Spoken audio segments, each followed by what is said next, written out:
বিরতির পর স্বাগত। সামনে রয়েছে লোকসভা নির্বাচন, তারই আগে কংগ্রেসের বড় কর্মসূচি ছিল ন্যায় যাত্রা, ভারত জোড়ো ন্যায় যাত্রা।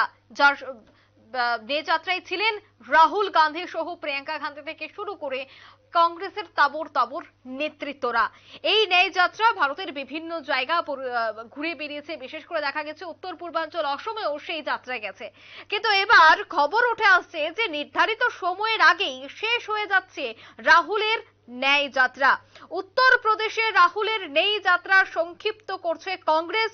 যোগী রাজ্যে রয়েছে ৮০টি লোকসভা আসন এবং তার দিকে এই মুহূর্তে তাকিয়ে রয়েছে প্রত্যেকেই। সেই বিষয় নিয়ে আমি বিস্তারিত জানবো। টেলিফোন লাইনে রয়েছে এক্সিকিউটিভ এডিটর নীল বণিক। নীল, সময়ের আগেই কেন ন্যায় যাত্রা শেষ করার সিদ্ধান্ত কংগ্রেসের, কি মনে হয়? দেখো, ন্যায় যাত্রা উত্তরপ্রদেশে যে ৮০টি লোকসভা রয়েছে, ৮০টি লোকসভার মধ্যে সিংহভাগ লোকসভাতেই এই ন্যায় যাত্রা যাওয়ার কথা ছিল। কারণ উত্তরপ্রদেশ হচ্ছে এমনই একটা রাজ্য, কথায় আছে উত্তরপ্রদেশ যার ভারত সরকার তার। এবং দীর্ঘদিন ধরেই কিন্তু কংগ্রেস এই থিওরিতেই তারা সেন্ট্রালে ক্ষমতা চালিয়েছে, কিন্তু বিগত ১০ বছর ধরে সেইভাবে তারা উত্তরপ্রদেশের মাটিতে ভালো ফল করতে পারছে না। এবং রাহুল গান্ধী নিজে উত্তরপ্রদেশ থেকে হেরেছে। গত বছরের যে উত্তরপ্রদেশে কংগ্রেসের ভরাডুবি, সেটা যাতে এবছর না হয় তার জন্য রাহুল গান্ধী নিজে উত্তরপ্রদেশের বুকে ন্যায় যাত্রা বার করবে এমন সিদ্ধান্ত নিয়েছিলেন। কিন্তু সময়ের আগেই সেই ন্যায় যাত্রাকে শেষ করতে চলেছেন রাহুল গান্ধী।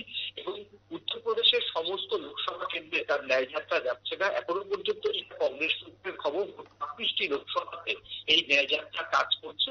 এবং নির্ধারিত যে ১৬ দিন সময় রাখা হয়েছিল, সেই ১৬ দিনের কমে ১০ থেকে ১২ দিনের মধ্যেই সেই ন্যায় যাত্রা কিন্তু উত্তরপ্রদেশ ছেড়ে মহারাষ্ট্রের দিকে যাবে।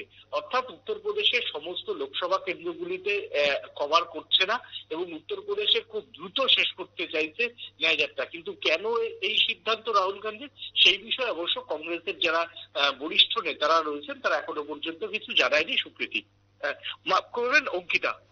একদমই ধন্যবাদ। নির্ধারিত সময়ের আগেই ন্যায় যাত্রা শেষ, অর্থাৎ যোগী রাজ্যে রয়েছে ৮০টি লোকসভা আসন, কিন্তু সেই লোকসভা আসনের দিকে প্রত্যেকেরই নজর থাকে। তবে কেন কংগ্রেসের সেই ন্যায় যাত্রা একেবারে সময়ের আগেই শেষ হচ্ছে, সেটাই এখন জানা যাচ্ছে না। এই মুহূর্তে নিয়ে নিচ্ছি ছোট একটি বিজ্ঞাপন বিরতি, সঙ্গে থাকুন।